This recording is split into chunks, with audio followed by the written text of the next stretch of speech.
This episode is brought to you by Peacock. The new Peacock original documentary, Matthew Perry, A Hollywood Tragedy, dives deep into the beloved actor's rise to fame and his tragic death. 5 people, including Perry's personal assistant, 2 medical doctors, and an alleged Hollywood drug dealer known as the Ketamine Queen, were charged with conspiracy to illegally provide Perry with the ketamine. Explore the details of the case in this heartbreaking special, streaming now only on Peacock.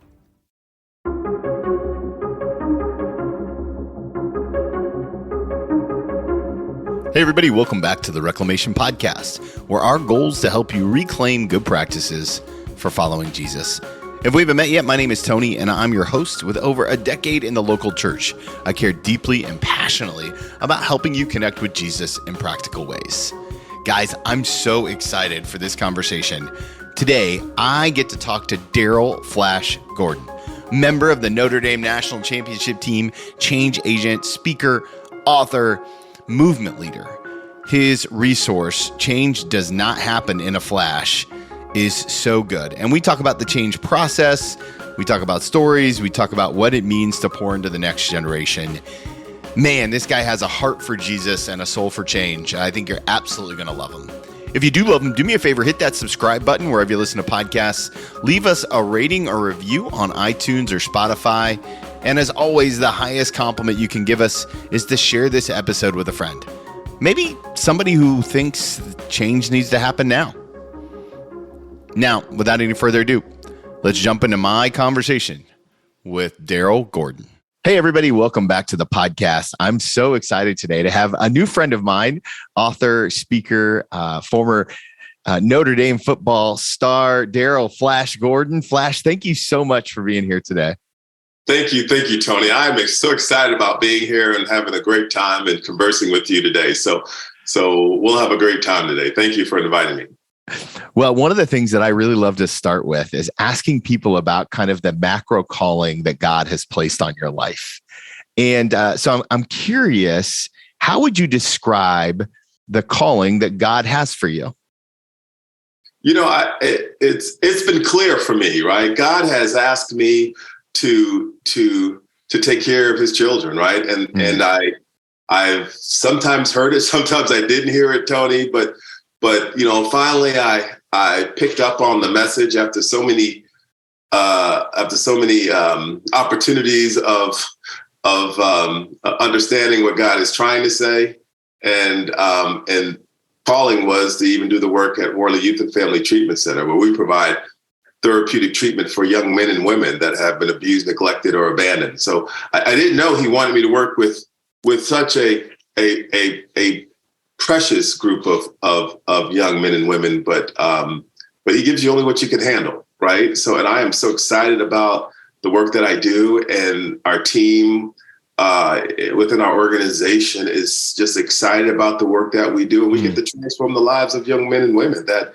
really dealing with difficult things, both mentally, physically, sexually, and we get them out of that space and get them back to their respective homes so that they could be viable citizens within their own communities and children.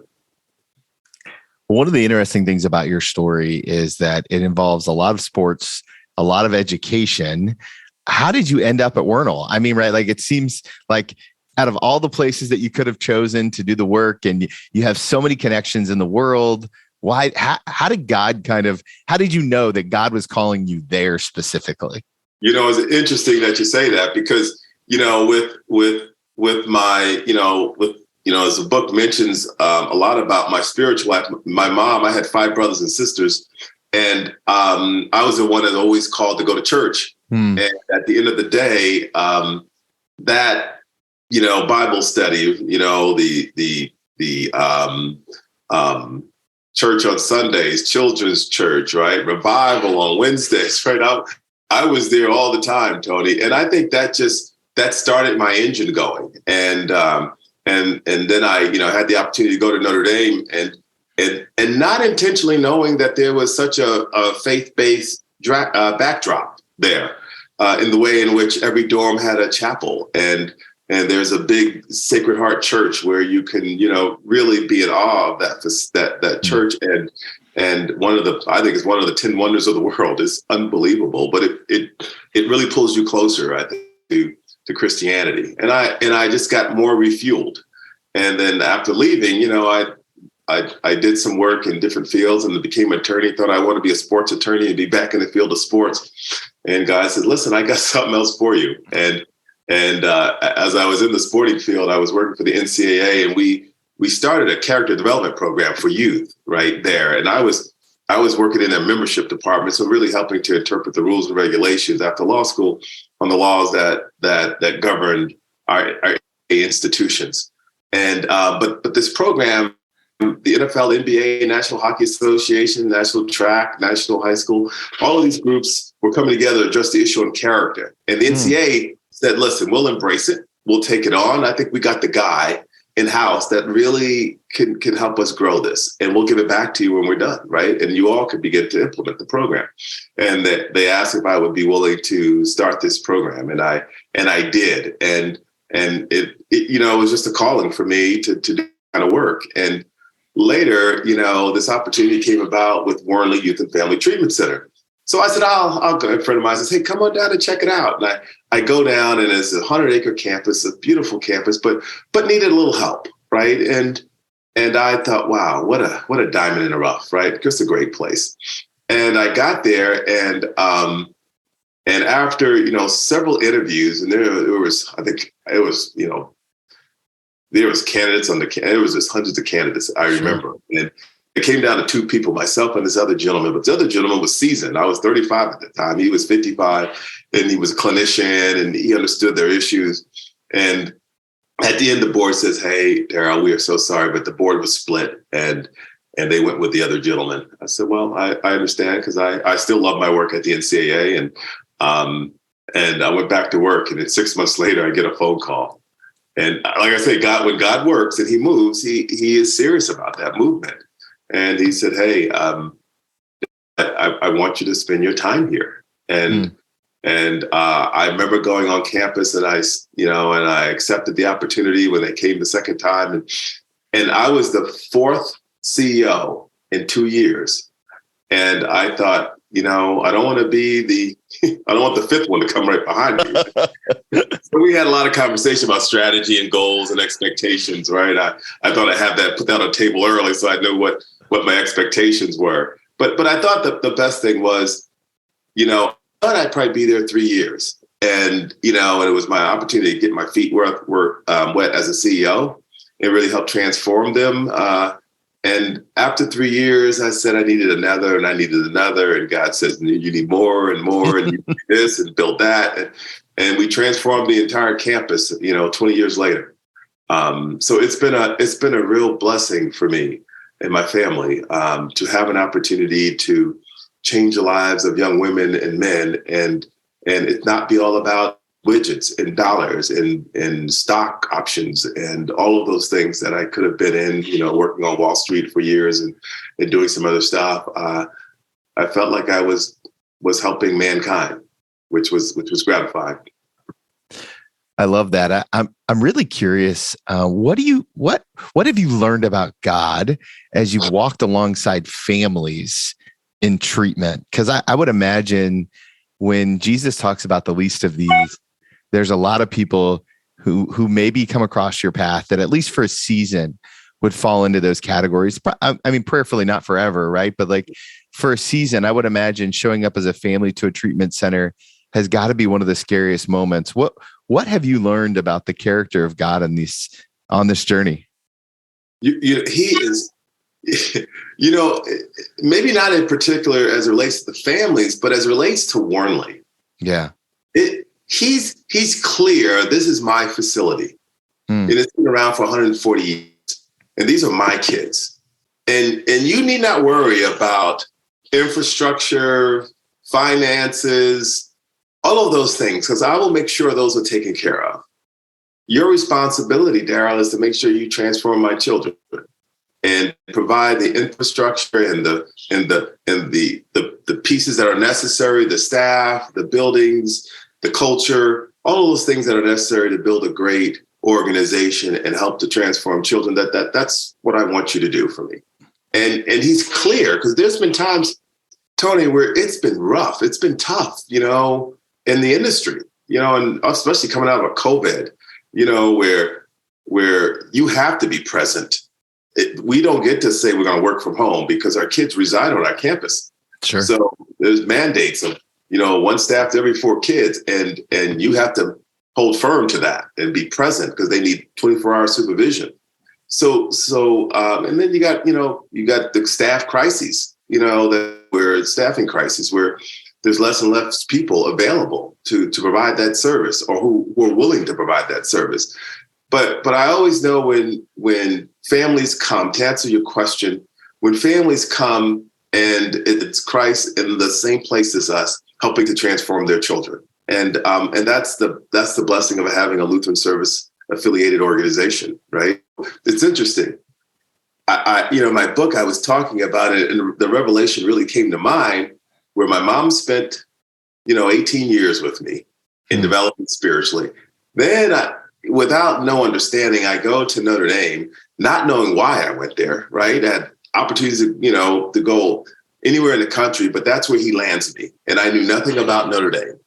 And there's 5 years of spiritual development. And then I find myself 20 years at a Lutheran affiliate organization, a faith-based nonprofit, right? I'm like, it's got to be God, right? Right. So it's I'm just following his trail, and that's where my energy and my enthusiasm come, just from following his request, and hopefully I can be obedient to his request on a consistent basis, because sometimes it's challenging, Don. Amen. But you sure you want me to be here? You sure you want me to do what I'm doing? And he always confirms. So yes, our families, I think, really appreciate the work we do and know we're doing from a spiritual perspective. And I think that speaks volumes in comparison to those facilities that are doing it without a faith-based backdrop, which is so important. One of the things that we say around here a lot is that if you're not dedicated to your disciplines, you'll be destroyed by your distractions. And you seem to me like a very disciplined guy. I'm kind of curious if you could take us through some of your non-negotiables that make you the best version of you on a daily basis. Well, it's interesting. My non-negotiables, my non-negotiables are first of all, I will not allow anyone to get in the middle or in the way of my 5:30 workouts. And that's really my time with myself, and physically, mentally, and time with my children too. So my son, he's an all-state football player, quarterback, and number one dual threat in Indiana. Well, number one dual threat in Indiana, and he works hard, right? He puts a lot of time in, and a daughter who also was an all-state basketball player and currently in college now at Harvard, and just really, you got to find the time to spend with them. And those are non-negotiables for me, my time with my children. And I grab it whenever I can. And sometimes it's in the morning, right? That's maybe when I can have my time with them. Those are non-negotiables. I also just respecting, mankind. Like, that's non-negotiable. Regardless of who you are, you deserve to be respected. And I try to teach that in the folks that we work with, and our children, my own children, that, everyone deserves to be respected, regardless of their position, their economic status, their ethnic background. They deserve to be respected. And I think also non-negotiable is my time with Christ, right? If it's on Sunday's church or if it's in prayer, I don't negotiate that. Those are other non-negotiables as it relates to my life. And I am really disciplined about strategy. Like, I don't think you can live your life without a strategy. This episode is brought to you by LifeLock. During tax season, your personal info travels to a lot of places. Between payroll, your tax consultant, and the IRS. If your W-2 gets exposed, that's just the ticket for identity thieves. That's why LifeLock monitors millions of data points every second. If your identity is stolen, they'll fix it guaranteed or your money back. Don't let identity thieves take you for a ride. Save up to 40% your first year. Visit LifeLock.com/podcast. Terms apply. And, in my book, I talk about change and the process of change. And 80% of the American people never change until they experience a severe degree of discomfort. Think about that. 80% of us never change only until we experience something drastic. It's a heart attack, right? We decide to eat better, or it's bankruptcy. We decide I got to get my finances together, or perhaps it's I got an F on my exam. Now I got to step my game up in the classroom, right? Or perhaps I was doing something unethical, and now I'm going to get on my knees and says, God, now I'll give you the time you need if you can get me out of this, right? That's when we begin the change process, and that's non-negotiable. We should be forthright and early in the process, right? And changing way before that, like the 20 percentile of the people that are doing it. That's where I think, the life of importance matters. It's interesting to me as I kind of dive into your story more and more that you weren't exactly sure why you went to Notre Dame, although you clearly felt called there. And now you're an expert strategic planner, and you've done it for hundreds, if not thousands of companies and people all over, all over the world, really. Did you learn how to become a strategic planner, or is that something that you think that was hardwired in you that Notre Dame or a coach brought out of you? And are we hardwired that way, that 20%? And then the rest of us, the 20% who like change, are they just hardwired that way? And the rest of us have to kind of learn it? Or is it just a learned skill that some people get earlier than others? Yeah, it's interesting. 20 years ago, I remember I went to a certification class at Harvard. It was strategic planning and nonprofit at Harvard University. It was for several weeks. And it was all about strategy for nonprofits. And I think I needed that to determine how to strategize my life as related to my career and Warrenly, right? And to really understand that process, because I am hardwired detail-wise. I like structure. I like to know that there's a beginning and an end, and I need to know how to get there. So I can get anybody to success if they give me the opportunity to spend time with them. My daughter, when she was younger, we just spend time together, and she wanted to be an all-state I said, okay, you want to be an all-state basketball player? We're going to figure that out, right? If you want to go to Harvard, Yale, or Notre Dame, we will figure that out, but we have to have a strategy to get there, and it starts early. And the same with my son. It's not that he's just so gifted. It's because we had a strategy, and now he's the number one player in the country. It's the change process that I talk about in my book, right? It's patented. If you're willing to change, I call it the flashpoints, Tony. Tony, it's the flashpoints as it relates to these 5 pieces will change your life if you're willing to utilize the acronym FLASH. F being face up to it. Somebody says, I want to lose 20 pounds. Okay, you ready? Well, I'm not tight, but I'm going to do it. Well, then you're not ready for the change process. But when you are committed and says, now the time is here, I can't go any further without moving forward with the change process. Then I check the box on the F. Now I talk about L, the learning your capacity. You have a capacity to even change. Like, people come down, I want to run a 4.5 Well, that's probably not possible in your situation. So that's something that we can't change. So we always talk about that you have the learned capacity to do it. If they do, the A, which is the most important you talked about, is the action plan. Now I'm going to put a plan together, but I'm going to do it with the most brightest and the people that I respect the most, and have God part of that process. And I'm going to put a plan together to get there, to get to the change where I want to go. And then, people like, what's the S? So that's the support. Like, my son's like, hey, Dad, I have a strategy and of how I'm going to be, Mr. Football this year. I'm like, okay, who did you tell that to? Nobody. I just keep it to myself because I don't want to disappoint myself. I'm like, how do you execute a strategy if you don't tell anybody? And maybe it's that you want to have 4,000 yards this year overall, but if no one knows that, how can you reach your strategic goal? So support system, they're all there to support you if they know, right? And at the finalists holding on to it. So we get there, Tony, and we finally reach success. And what happens? We go back to square one.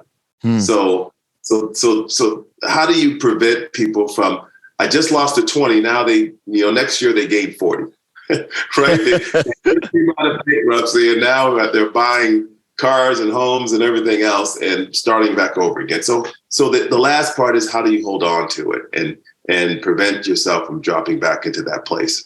Hey guys, just pausing this conversation with Flash to remind you, now is the time to sign up for the Spirit and Truth Substack. The Spirit and Truth Substack is a blog for spirit-led leaders who want to lean into what it means to lead their organization with dependency on the Holy Spirit. Go to spiritandtruth.substack.com to sign up today and get our free blog every single week. For a small subscription, you can also get the second blog that comes out every week from our incredible team here at Spirit and Truth. I know you're going to love it. So again, go to spiritandtruth.substack.com. Now, let's finish up this conversation with Darrell. So I've had the opportunity to read a good chunk of the book, and at the end of the book, you kind of lay out the flashpoints so that people can check out exactly how they can apply it to their own life. And as I was kind of praying and reading through all this, one of the things I realized is that sometimes these feel a little bit more like art than science, like in terms of how you're wired. I was curious for you, which letter out of the FLASH acronym is hardest for you personally? That's a great question. Wow, that's a great question. You know what? I think the hardest for most people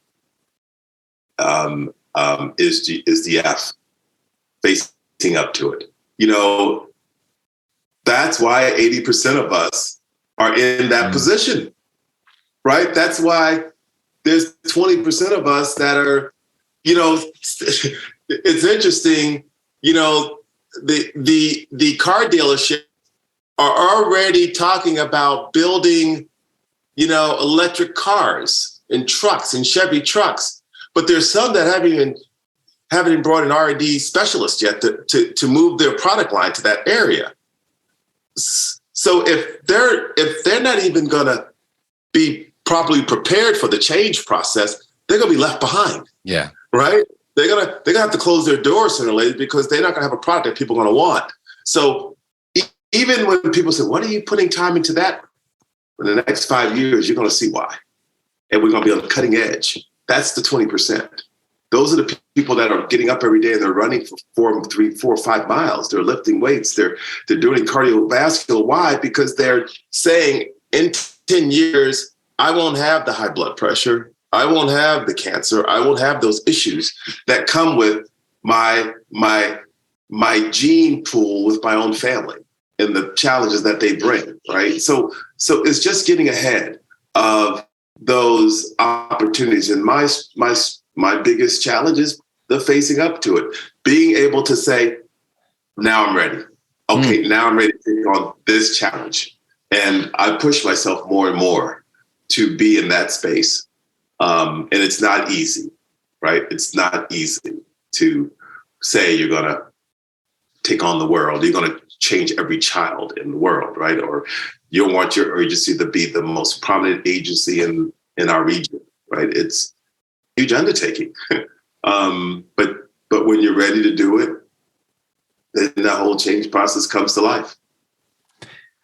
As you were sharing that face part, I think that's probably, for me, that was the one that I identified as the hardest.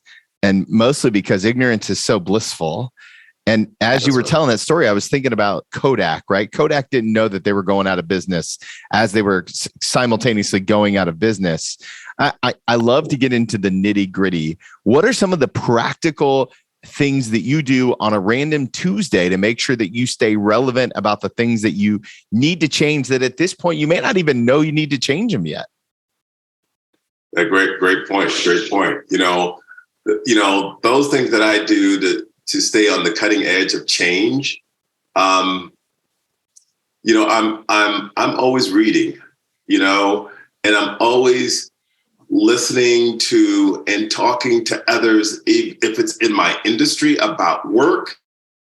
I'm going to conferences. I'm reading up on what's new in the industry. There are websites that talk about futuristic nonprofits where you can see what's coming, right? And you can so there's no reason why you get left behind. You shouldn't get left behind if you can do some work. I really try to do my homework and be academically savvy and know what's new, what's more innovative, what's coming out that will allow us to be more successful, both from a business perspective, in relationships, right? I want to be I want to be a cutting edge father. I want to be a cutting edge husband. I want to be a cutting edge CEO. But to do that, I got to continue to find out how to be better. So I was going to school today and I was dropping my kid off, and a document that his class had him do. And it said, it gives you a perspective of your psychological profile of what type of parent you are. Oh, wow. So, just fill that out and just give it to your teacher and they can process it, right? And put the algorithms in. It'll spit out what the psychological backdrop relates to you as a father. What type of father are you? What type of parent are you? And he said, well, then why are you so interested in that? I said, that's the very reason those people that want to be better, they find out, they evaluate themselves so they can be better. Everybody asking for this material, right? But I think it can help me be a better dad, a better parent to you. And that moves me, right? That moves me. And if somebody tells me I can be a better CEO, I could be a better mate, I could be a better athlete. It's interesting enough. When I was in high school, I would get up at 5 o'clock in the morning and I would work out. And I lived in poverty. And not part, but it was 5 of us. And, 2-bedroom, and it was tough. But I would get up and I would run and I'd lift before I go to school. And I remember people saying, why are you doing that? Well, there is somebody in Iowa that's doing exactly what I'm doing. Yeah. And I don't want them to be better than me. And I didn't know that the work I was doing wasn't even in comparison to the other 49 states of the kids that were working in that way. But I never knew. I just thought I was behind. And I thought I needed to catch up. So I was working to catch up when, in my own mind, I was ahead of the nation. And as a result of that, I was the number one linebacker coming out of high school. So I put that in perspective to say, I don't think I was training because I wanted to be better. I thought I was behind. And we didn't have social media, and we didn't have the opportunity to look back to see who was number 4 or 4-star or 5. You just kind of lived in your own little New Jersey neighborhood, right? That's all you knew. And I think those are the things that we do, right? To continue to be better, to be cutting edge. We just continue to work hard and try to be the best we can to improve ourselves so that we can deliver a product for the people we serve. I absolutely love that. I think it's so important to wrestle with those things. I am curious about, you can't be cutting edge without ending up on the cutting room floor every now and then. And so how do you wrestle with, I'm going to use air quotes, failure? Not well. Not well.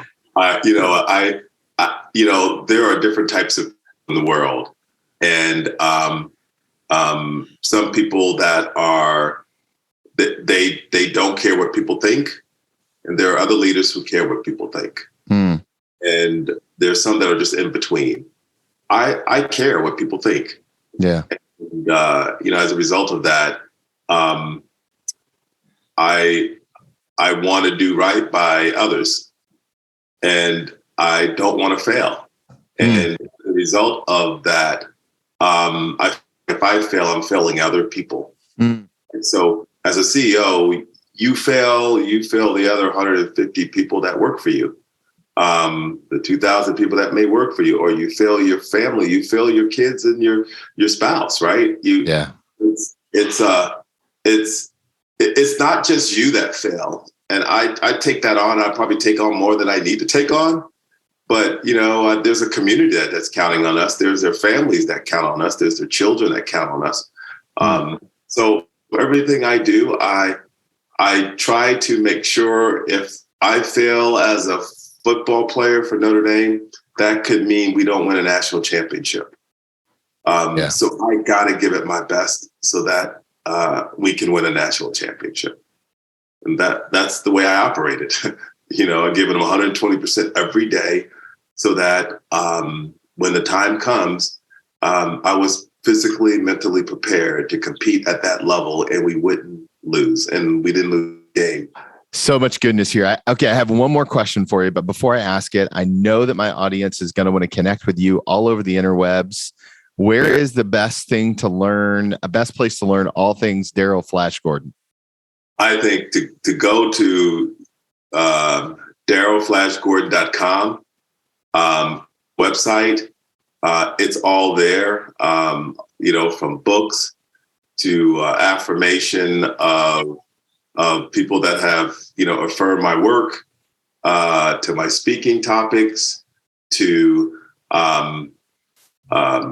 just the commitment I have to the transformation of people and the love I have for Jesus Christ, right? And I was telling someone today, I am just so blessed to be able to do what I do, right? And it's a blessing, but it's God's work, and He told me I got to do it. So it's not like I chose it. It wasn't my choice. He told me I got to do it, and I'm happy to do it. And so I say, when you find your calling, don't leave it. Right? It may be modified in a way. It may be a different kind of calling later. But listen to him when he tells you have a calling, because you may be fighting something and you're in a job and it's just about dollars because you got to bring dollars home. And maybe somebody's listening to this, but maybe from a passion perspective, there's something else that you really want to do. You want to change, and it's something holding you back. And perhaps you'd be surprised if you lean on the Lord and you have faith that He's going to take care of you. He will take care of you more than you've ever thought. Right. And I love it. I truly believe that. I love it. Yeah, it's good. Okay. Last question. I always love to ask people. It's an advice question, except I get to name the season of life. I'm going to ask you to give yourself one piece of advice. And so I want to take you back to the end of your very first football practice at the University of Notre Dame. If you could pull up a chair in front of that younger version of you, sit knee to knee with him, hold his hands, look him in the eyes, what's the one thing that you're going to tell him? I'm going to tell him, son, job well done. Job well done, right? I don't feel like I have any regrets. I've done God's work the way He wanted me to do it. I would have done it again the same way, even with all of the challenges. I really believe I've done it for Him and not for any other person. And as a result of it, and I had the faith that He would deliver on His end, and He has, with my family and my friends and just my future, right? And what He has positioned me to be and do, that I can even do it in a greater way. I pray about that too. Like, what's next? What does He have for me to do next? What transformation does He have for me to help that somebody in need that really needs that sense of transformation. So I'm excited. I'm nervous, but I'm excited. I'm not afraid or scared. I'm excited about just continually changing. And I'm honored that you thought enough to bring me on and to share with the world how great God is and living his true life, right? That's awesome. Amen. Darrell, thank you so much for being so generous with your time today. I can't wait to stay connected as God continues to move in and through your story. Well, thank you again, Tony, and the work you are doing and the way you get this information to thousands and thousands of people. And it's all about Christ, and you're making that the center of this conversation. And, I'm on a lot of podcasts, but I always love it when it's God-centered. And you have something here, right? Amen. God, Amen. He'll take care of you. He truly will. And so I'm just excited to continue to watch you grow, and however I can help, please let me know. I am always amazed when I get to talk to leaders like Darrell because he has such a big heart for people and for the community that he's serving. Thank you guys so much for listening into this dialogue. And thank you, Darrell, for your willingness to share your heart. Do me a favor, go follow him on LinkedIn. Let him know that you heard him here on the podcast. I'm always thankful when you guys take a minute out of your busy schedule to thank our guests. As always, guys, I wouldn't be here without you. So thank you for being a part of our community. And remember, if you want to follow Jesus, you must be willing to move.